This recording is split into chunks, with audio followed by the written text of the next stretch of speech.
सबको मसीह में जय मसीह की। मैं विश्वास करता हूँ कि आप अच्छे हैं, भले चंगे हैं और परमेश्वर के कार्य को अपने जीवन में देख रहे हैं। और मैं विश्वास करता हूँ कि आज के वचन से परमेश्वर आपसे बात करेगा। आज का मैसेज का जो टाइटल है वो है कार्य करने से पहले रुके। क्या है टाइटल? कार्य करने से पहले रुके। प्रियो, जब हम मसीह जीवन में जीते हैं तो बहुत बार रैश डिसीशंस को लेते हैं। बहुत बार हम ऐसे डिसीशंस को लेते हैं जो कि हमें नहीं लेना था, और जल्दबाजी में हम क्या करते हैं, ज़िंदगी में गलत डिसीशंस को लेते हैं। और उस डिसीशंस के वजह से क्या होता है, हमारे जीवन में प्रॉब्लम्स रहते हैं, हमारे जीवन में, हमारे परिवार में कलह रहता है, और हम समझ नहीं पाते कि ऐसा क्यों है। तो आज का जो मैसेज है वो बहुत सिंपल है। मैं ज़्यादा डीप में नहीं जाऊँगा, बस हमको एक चैप्टर पूरा पढ़ेंगे, और जो जो पवित्र आत्मा मुझे अगुवाई करेगा वो मैं क्या करूँगा आपको बताऊँगा। तो पहला शमूएल जब हम 25 पढ़ते हैं तब वहाँ पे हम देखते हैं पहला अध्याय वचन से 1 सैमुएल 25 वर्सेस 1। वहाँ लिखा, शमूएल की मृत्यु हो गई और समस्त इस्राएलियों ने इकट्ठे होकर उसके लिए छाती पीटी और उसके घर ही में जो रामा में था उसको मिट्टी दी। तब दाऊद उठकर परान जंगल को चला गया। तो यहाँ पे बैकग्राउंड हम समझने के लिए कि शमूएल की मृत्यु हो गई, सब लोग गए, विलाप किया उसको गाड़ के। दाऊद क्या हुआ, उठकर परान जंगल पे चला गया। तो जब हम दूसरा वचन पढ़ते हैं, वहाँ लिखा है, मोआन में एक पुरुष रहता था जिसका व्यापार करमेल में था, और वह पुरुष बहुत धनी था, और उसकी 3000 भेड़ें और 1000 बकरियां थीं, और वह अपनी भेड़ों का ऊन कतर रहा था। उस पुरुष का नाम नाबाल और उसकी पत्नी का नाम अबीगेल था। स्त्री तो बुद्धिमान और रूपवती थी, परंतु पुरुष कठोर और बुरे बुरे काम करने वाला था। वे काले वनवंशी था।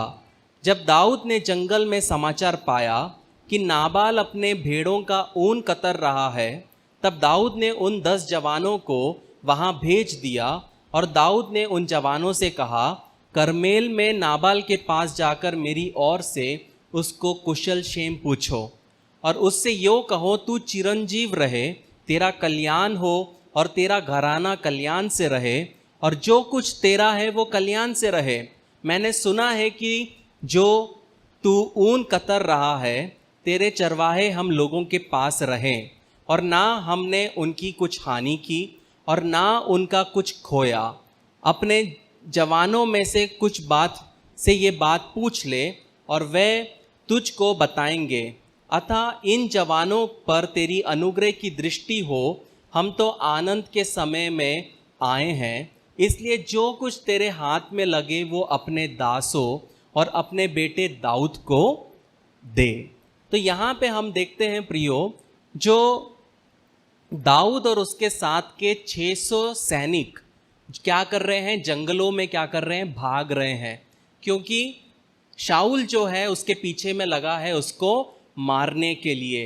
तब उस समय पे क्या होता था कि नाबाल जैसे पुरुष जो अमीर है, वो लोग क्या करते थे, ऐसे लोगों को हायर करते थे, जो लोग क्या करते थे, उनके भेड़ बकरियों का, उनका प्रॉपर्टी को क्या करते थे, चोरों से, लुचक्कों से क्या करते थे, सुरक्षित रखते थे। तो ये जो था ये बहुत ही एक नॉर्मल प्रैक्टिस था उस ज़माने में। तो दाऊद अभी राजा नहीं है, उसको पता है कि वो राजा होगा, वो अपने समय का क्या कर रहा है, इंतज़ार कर रहा है, लेकिन वो अपने हाथों में मैटर्स नहीं लेना चाहता, इसलिए वो शाऊल से जंगलों में भाग रहा है। और एक दिन पता चला दाऊद को कि नाबाल जिसकी उसने देखरेख की, वो लोग ऊन कतर रहे हैं। तो दाऊद ने क्या किया, अपने सेवकों को उसके पास भेजा, और भेज के बोलता है कि हमने तेरे साथ में काम किया है, जो कुछ तेरे हाथ में लगता है वो क्या कर, तू हमें दे। लेकिन हम देखते हैं कि नाबाल जो था वो क्या था, धनी था, लेकिन साथ में क्या था, उसका नाम का अर्थ था फूल। नाबाल का मतलब है फूल, बेवकूफ नाम था। लेकिन जब नाबाल को पता चला कि दाऊद उसके पास ऐसे पूछता है, तो हमको देखना है कि वो क्या कहता है। मतलब नाबाल उस प्रकार का व्यक्ति है जिसका उदाहरण रोमियो 1:28-32 में हम देखते हैं। क्या लिखा है वहाँ पे? रोमियो 1:28-32। जब उन्होंने परमेश्वर को पहचानना ना चाहा, तो परमेश्वर ने भी उन्हें उनके निकम्मे मन पर छोड़ दिया कि वह अनुचित काम करे। इसलिए वह सब प्रकार के अधर्म और दुष्टता और लोभ और बैर भाव से भर गए, और डाह और हत्या और झगड़े और छल और ईर्ष्या से भरपूर हो गए, और चुगलखोर, बदनाम करने वाले, परमेश्वर से घृणा करने वाले, दूसरों का अनादर करने वाले, अभिमानी, डींगमार, बुरी बुरी बातों के बनाने वाले, माता पिता की आज्ञा ना मानने वाले, निर्बुद्धि, विश्वासघाती, मयारहित और निर्दय हो गए। वे तो परमेश्वर की ये विधि जानते हैं कि ऐसे ऐसे काम करने वाले मृत्यु के दंड के योग्य हैं। तो भी ना केवल आप ही ऐसे काम करते हैं, वरन करने वालों से भी प्रश्न होते हैं। तो यहाँ पे हम देखते हैं कि जब दाऊद उनके पास में आता है, तब नाबाल क्या कहता है? कौन है वो दाऊद? कौन है वो? नाबाल एक विश्वासी को दर्शाता है जो परमेश्वर के भवन में आता है, परमेश्वर के साथ में बढ़ता है, लेकिन मोटा ताज़ा आशीषित हो जाता है। और आशीषित होने के बाद वो क्या करता है?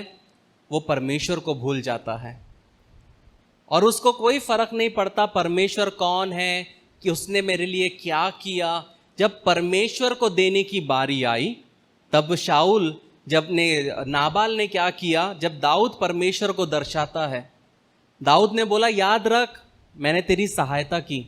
जब तेरे लोग मेरे यहाँ पे चराते थे, हमने कुछ भी नहीं किया, कुछ बुरा नहीं किया। अब तेरी बारी है, जो तुझसे बन पड़ता है मुझे दे। लेकिन नाबाल क्या बोलता है? कौन दाऊद? हमारे जीवन में भी प्रियो यही होता है कि हम अपने फायदे के लिए परमेश्वर के पास आते हैं।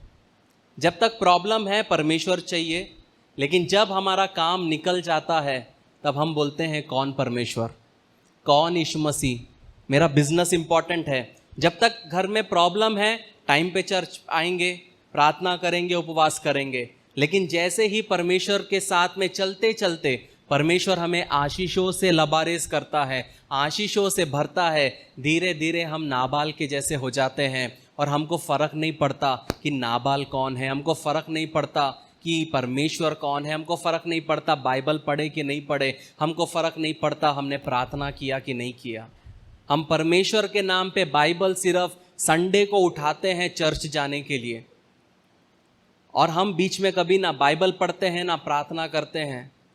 बस खाना खाने के पहले 2 मिनट के लिए आंख बंद करके बोल के आमीन कर देते हैं।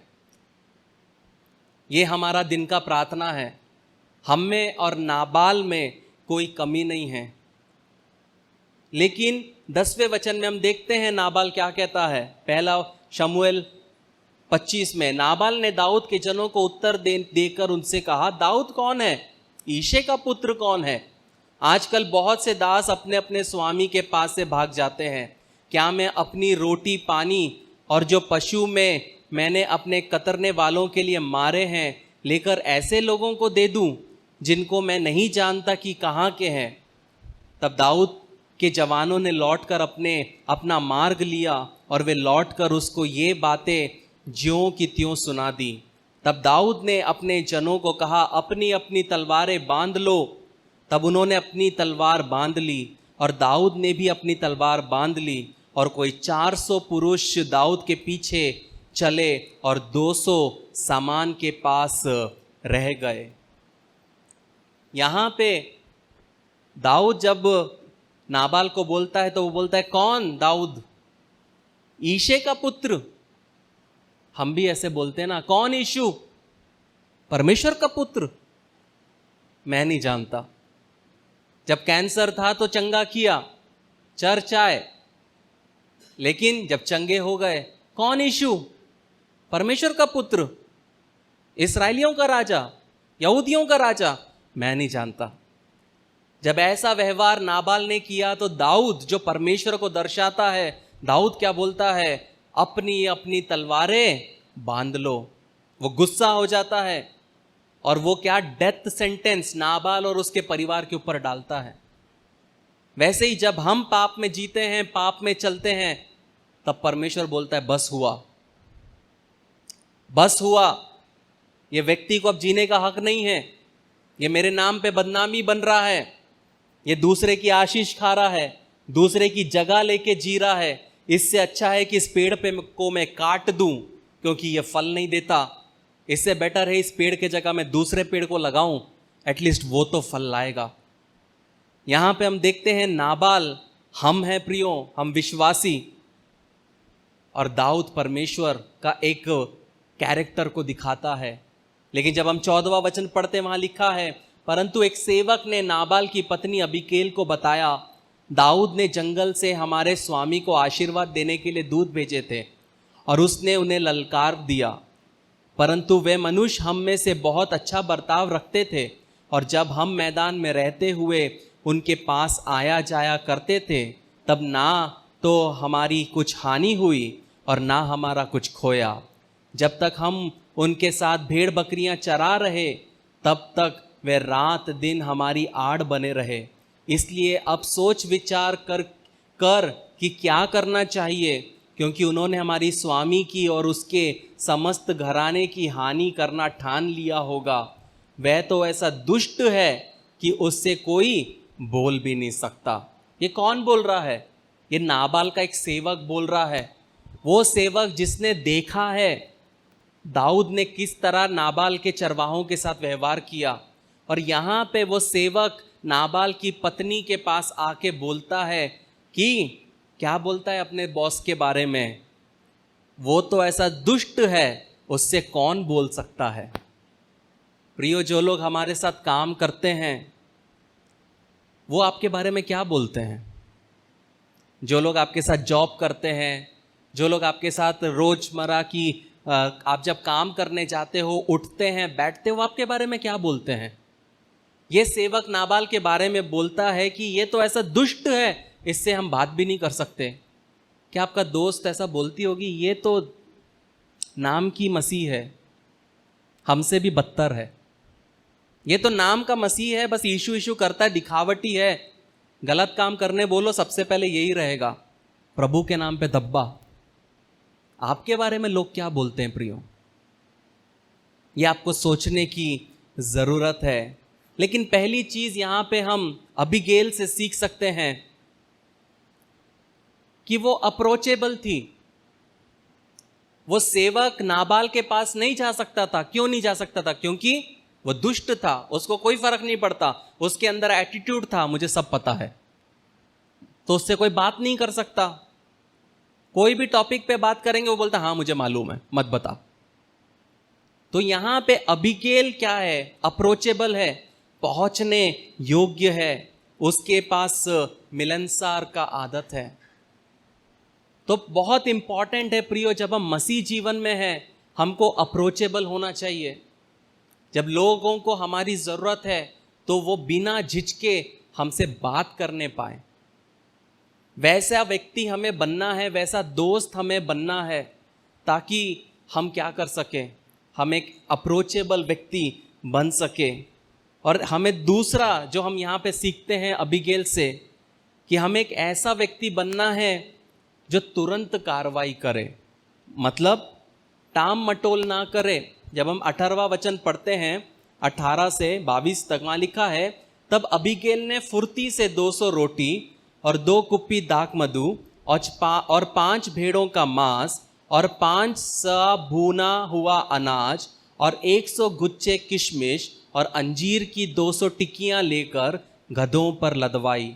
और उसने अपने जवानों से कहा, तुम मेरे आगे आगे चलो, मैं तुम्हारे पीछे पीछे आती हूँ। परंतु उसने अपने पति नाबाल से कुछ ना कहा। वे गधे पर चढ़ी हुई पहाड़ की आड़, पहाड़ की आड़ में उतर जाती थी और दाऊद अपने जनों समेत उसके सामान सामने उतरा आता था और वह उनको मिली। दाऊद ने सोचा था, मैंने जो जंगल में उसके सब माल की ऐसी रक्षा की कि उसका कुछ भी ना खोया, ये निसंदेह व्यर्थ हुआ, क्योंकि उसने भलाई के बदले मुझसे बुराई ही की है। यदि सवेरे उजियाला होने तक उस जन के समस्त लोगों में से एक लड़के को भी मैं जीवित छोड़ूं, तो परमेश्वर मेरे सब शत्रुओं से ऐसा ही वरन इससे भी अधिक करे। यहाँ पे हम देख सकते हैं, हमने क्या देखा कि हमें क्या करना है, तुरंत कार्रवाई करने वाले बनना है, हमें टामाटोल नहीं करना है। यहाँ पे जैसे ही अबीगेल को पता चला कि उसके सेवक ने बताया दाऊद आ रहा होगा, उसने ये ना यही बोली, कोई बात नहीं, चिल, आने दो, बात करेंगे, बहुत पैसा है। नहीं, उसने इमीडिएट क्या किया, एक्शन पे किया। हम मसीह लोगों को परमेश्वर का आत्मा कुछ कहता है या परमेश्वर कुछ कहता है, परमेश्वर का वचन कुछ कहता है, हम क्या कहते हैं, मुझे प्रार्थना करने दो, परमेश्वर का आत्मा अगुवाई करेगा तो मैं करूंगा। पाप करते वक्त परमेश्वर से नहीं पूछा, लेकिन अच्छाई करने के पहले फरीसी के जैसे क्या कर रहे हैं, परमेश्वर से पूछ रहे हैं। अगर वही एटीट्यूड पाप करने से पहले पूछा होता तो पवित्र जीवन जीते, लेकिन पाप करते वक्त परमेश्वर कौन, यीशु कौन। लेकिन जब अच्छाई करना है, जब देने की बात आई, किसी के साथ खड़े होने की बात आई, मसीह भाई बहनों के साथ, परिवार के साथ खड़े होने की बात आई, हम क्या करते हैं, let me pray about it, प्रार्थना करके मैं देखती हूं परमेश्वर क्या अगुवाई करता है। परमेश्वर का वचन कहता है कि जो अच्छा करना जानता है और अच्छा नहीं करता वो पाप है। He who knows to do good doesn't do it's a sin। अगर आपको पता है आपका मसीह भाई बहन दुख में है, निराशा में है, आपको पता उसकी जरूरत आप नहीं करते, वो परमेश्वर के नजर में क्या है, पाप है। लेकिन हमको फर्क नहीं पड़ता, मेरे घर में तो मटन है, फ्रिज भरा, मेरा पेट भर रहा है, काफी है, तू काफी है मेरे लिए। हमको कोई परवाह नहीं है हमारे मसीह भाई बहन किस तरह जी रहे हैं, वो जी रहे हैं कि मर रहे हैं, हमको कोई परवाह नहीं है। हम दाएं बाएं से फैल रहे हैं, लेकिन हमको परवाह नहीं है। यहां नाबाल भी खाते पीते फुल रहा है, लेकिन परमेश्वर के लिए उसको कोई परवाह नहीं है। तीसरा चीज प्रियो यहां पे हम देखते हैं कि आवश्यकता पड़ने पर हमें नम्र होना है। यहां पे नाबाल की पत्नी की कोई गलती नहीं थी। क्या उसकी गलती थी? प्रॉब्लम किसने बनाया? नाबाल ने। लेकिन यहां पे उस वाद विवाद को सॉल्व करने के लिए कौन करता है? उसकी पत्नी इनिशिएटिव लेती है। उसकी पत्नी जाती है दाऊद के पास। वो ये नहीं सोचती कि ठीक है मेरा पति वैसे भी मूर्ख है, मर जाए तो अच्छा है, मैं किसी और के साथ सेट हो जाऊंगी। वो ये नहीं सोची कि मेरा पति बेवकूफ है, दाऊद का प्रकोप पड़ेगा तो मैं तो फ्री हो जाऊंगी। उसने ये नहीं सोचा, उसने एक पत्नी की जिम्मेदारी उठाई। उसने सोचा कि मेरा पति जैसा भी है मेरा है, मुझे मेरे पति को नहीं बचाना, साथ में जितने भी इस कंपाउंड में जो आदमी लोग हैं, लड़के लोग हैं, उन सबको क्या करना है? बचाना है। तो जब हम 23 से पढ़ते हैं, वहां लिखा है, दाऊद को देख अबीगेल फुर्ती करके गधे पर से उतरी और दाऊद के सन्मुख मुंह के बल भूमि पर गिरकर दंडवत की। तीसरा चीज क्या है? आवश्यकता पड़ने पर स्वयं को विनम्र करें। वह नाबाल की पत्नी है, अमीर इंसान है, उसके नौकर चाकर है, एटीट्यूड होगा, लेकिन जब बात आई बचाने की, वो राजा के सामने दंडवत की। उसने ये नहीं बोली मेरे घर पे मैं महारानी हूं, तू मेरे सामने झुक।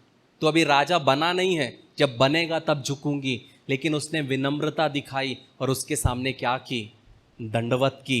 फिर वह उसके पांव में गिरकर कहने लगी, हे मेरे प्रभु, ये अपराध मेरे ही सिर पर हो।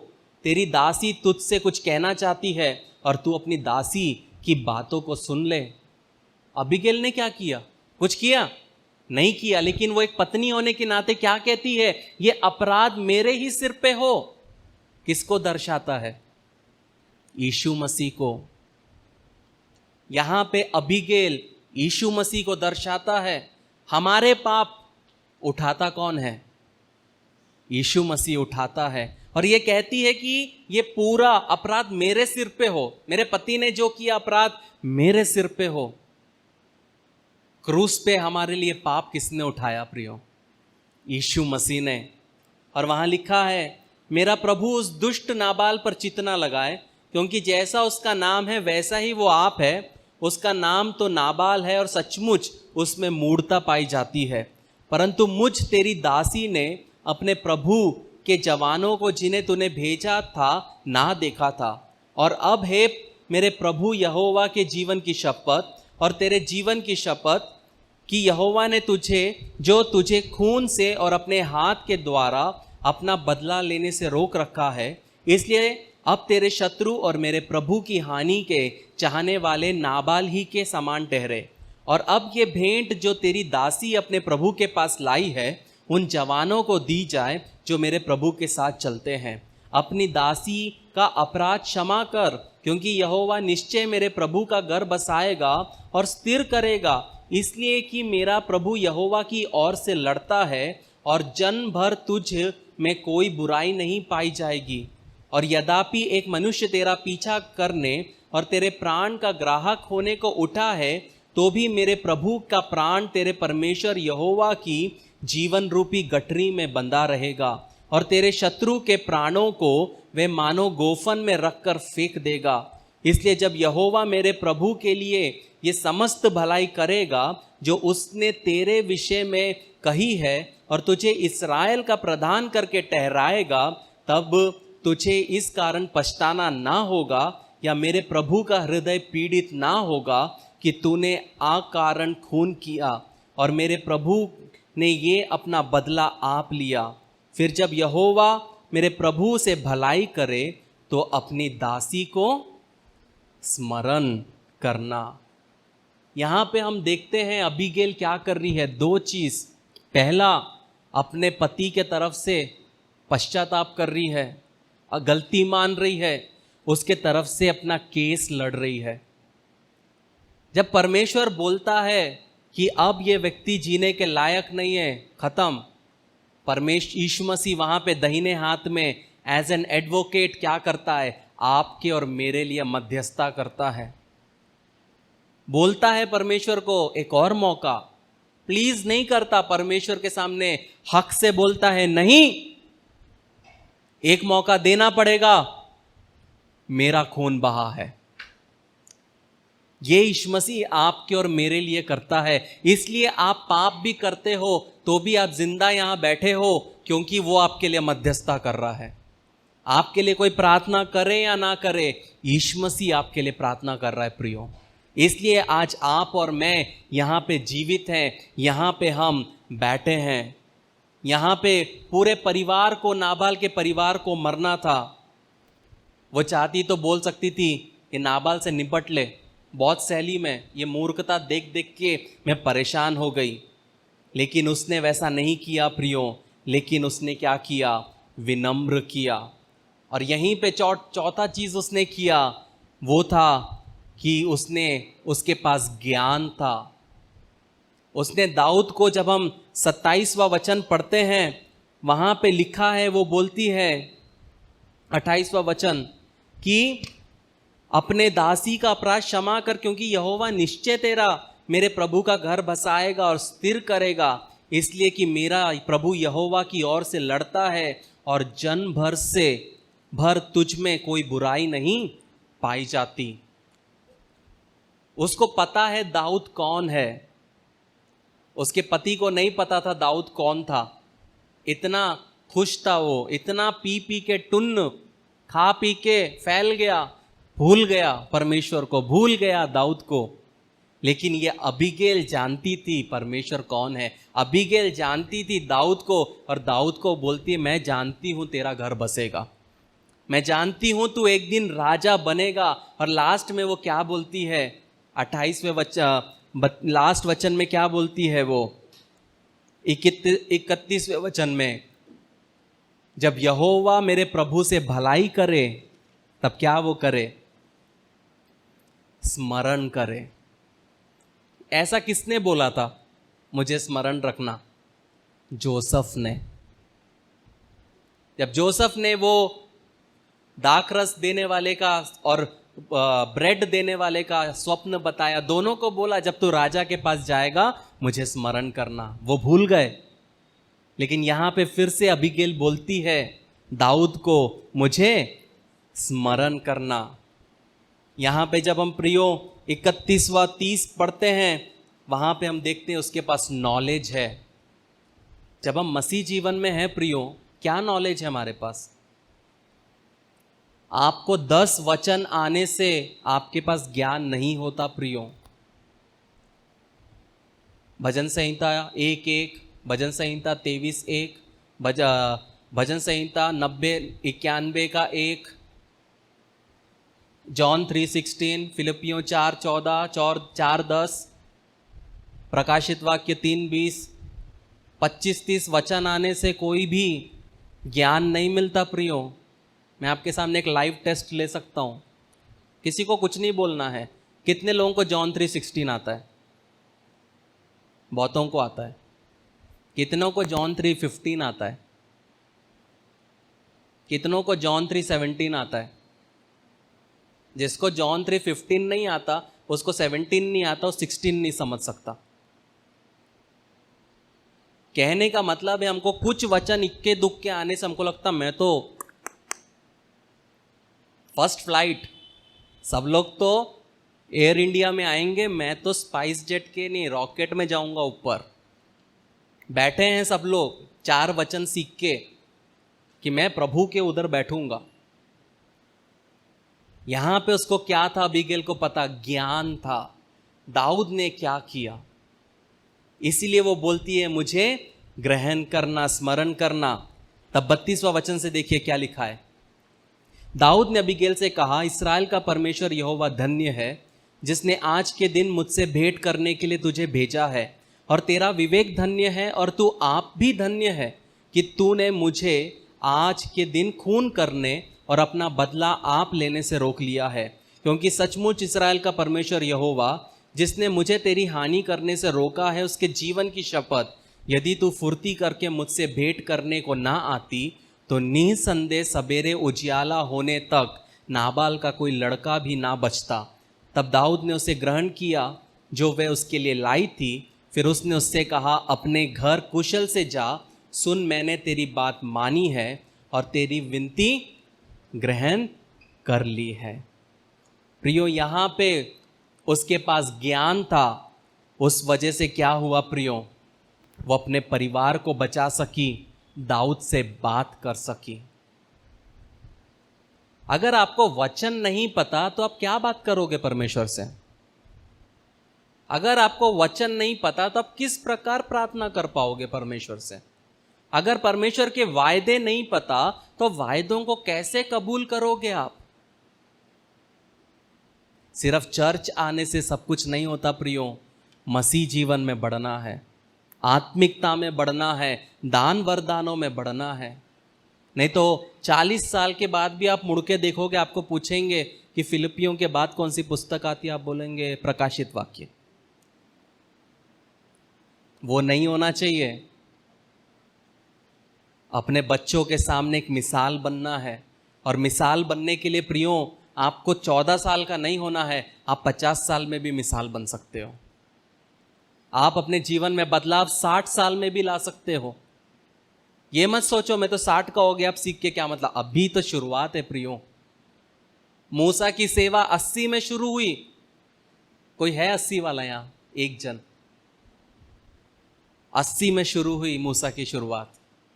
हम 40 के नहीं होते, हाँ हो गया मेरा जिंदगी जीली में, 45 हुआ तो बस खत्म हो गया, मरने वाला हूं मैं।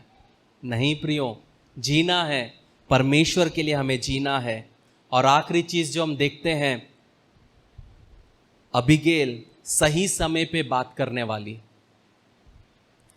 जब हम 36 से पढ़ते हैं, अबीगैल क्या करती है, राजा के पास जाती है, दाऊद के पास जो राजा नहीं बना, जाती है, सब देती है, बात करके वापस आती है। जब वापस आती है तो क्या होता है, तब अबीगैल नाबाल के पास लौट गई और देखती है कि वो घर में राजा का सा भोज कर रहा है और नाबाल का मन मग्न है और वह नशे में अति चूर हो गया।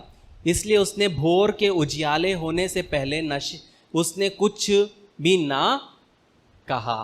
कुछ और कोई बीवी होती तो वो टुन्न पति को पकड़ के, तेरे को पता है तूने क्या किया, 2-3 सैंडल लेके सर पे मार के, तेरे को पता है आज तेरा बेटा मरने वाला था, तेरे को पता है आज तेरी पत्नी मरने वाली थी, हो सकता था तेरी पत्नी का रेप होता, तुझे पता है, ठक ठक ठक ये करते नॉर्मली। लेकिन अबीगैल ने क्या किया, उसने भोर के उजियाले होने से पहले उससे कुछ ना कहा। समझदार पत्नी। सवेरे जब नाबाल का नशा उतर गया तब उसकी पत्नी ने उसे सारा हाल कह सुनाया।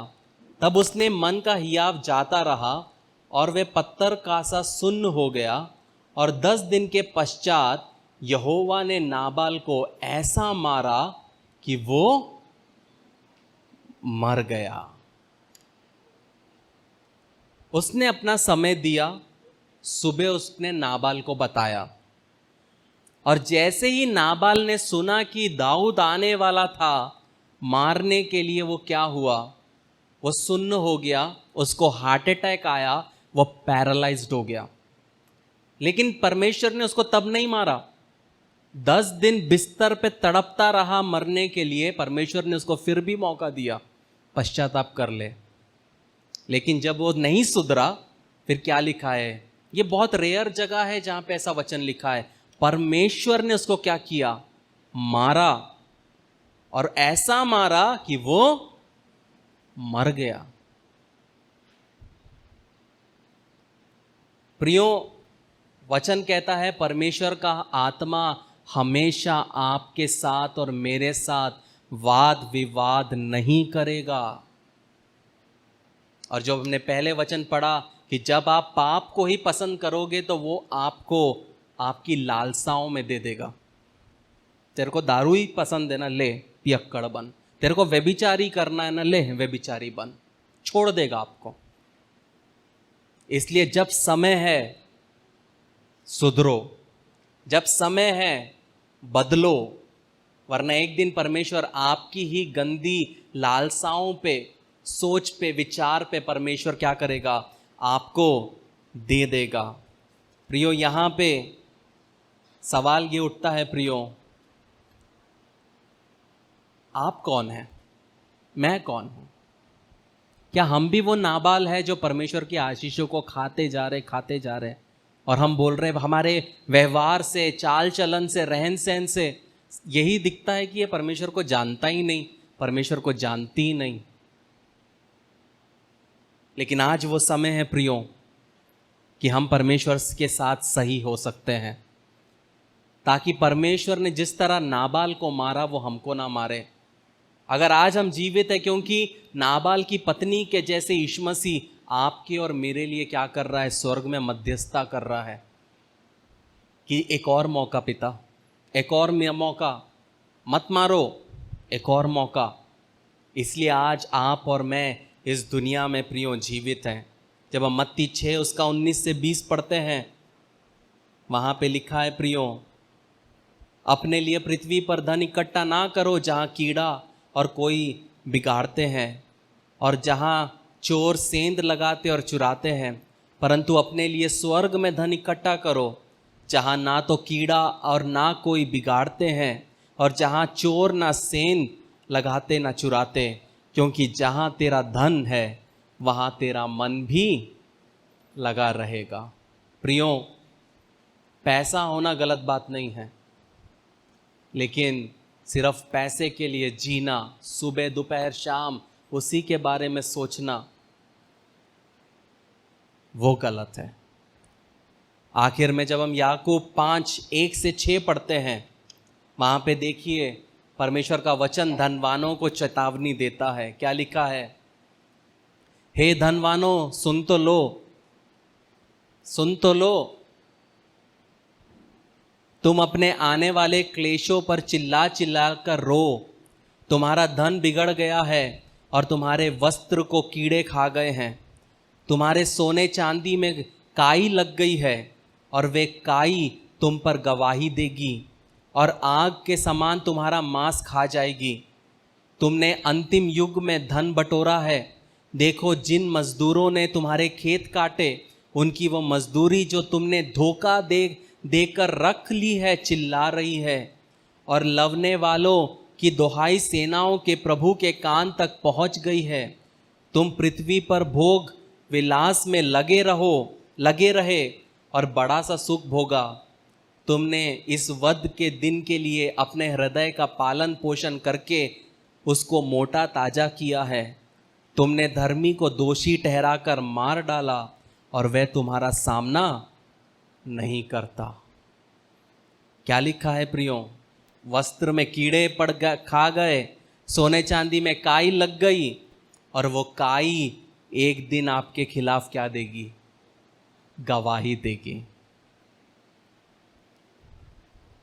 जब हम किसी मजदूरी का पेट काटते हैं, जब उसका 100 बनता है और हम उसको 20 देते हैं, तो याद रखो, वो मजदूर की चिल्लाहट स्वर्ग तक पहुंचती है। जब हम काम करा के मुफ्ती में ऐंठ लेते हैं, हमको लगता है मैंने तो भैया 20,000 बचा लिए। वो 20,000 एक दिन तुमको नरक में जला जला कर, मरोगे नहीं, जला जला कर रखेगी। तब सोचोगे कि काश मैं वो 20,000 दे देता, काश वो 2,000 दे देता। क्या मिला मुझे? क्या मिला? नरक मिल गया। मैं हमेशा एक चीज कहता हूं प्रियो, 2 वक्त की रोटी और तंबुओं में रहना बेहतर है अगर हम स्वर्ग जाए, ना कि चिकन मटन सब खाते हुए महलों में रहे और नरक जाए। कम में खुश रहो, परमेश्वर में बने रहो, ईमानदारी से चलो, सच्चाई से चलो, खराई से चलो। परमेश्वर आशीषित करेगा, अनंत जीवन देगा। लेकिन अमीर बनने के चक्कर में झूठ फरेब के साथ अगर चलोगे प्रियो, पैसा तो बना लोगे, लेकिन आत्मा खो दोगे। प्रियो, इसलिए कार्य करने से पहले रुके। दाऊद को परमेश्वर ने एक पाप करने से रोका अबीगेल के द्वारा, वरना उसके हाथ से इतने सारे हत्या हो जाते थे। लेकिन आपके हाथ में है, आप क्या चाहते हैं? कुछ भी करने के पहले सोचो, समझो, क्योंकि जो भी आप करते हो, जो भी आप सोचते हो, वो सब कोई ना कोई परिवार को इम्पैक्ट करेगा। इसलिए समझदारी से मसीह जीवन जीना बहुत आवश्यक है। परमेश्वर इन वचनों से आशीषित करें।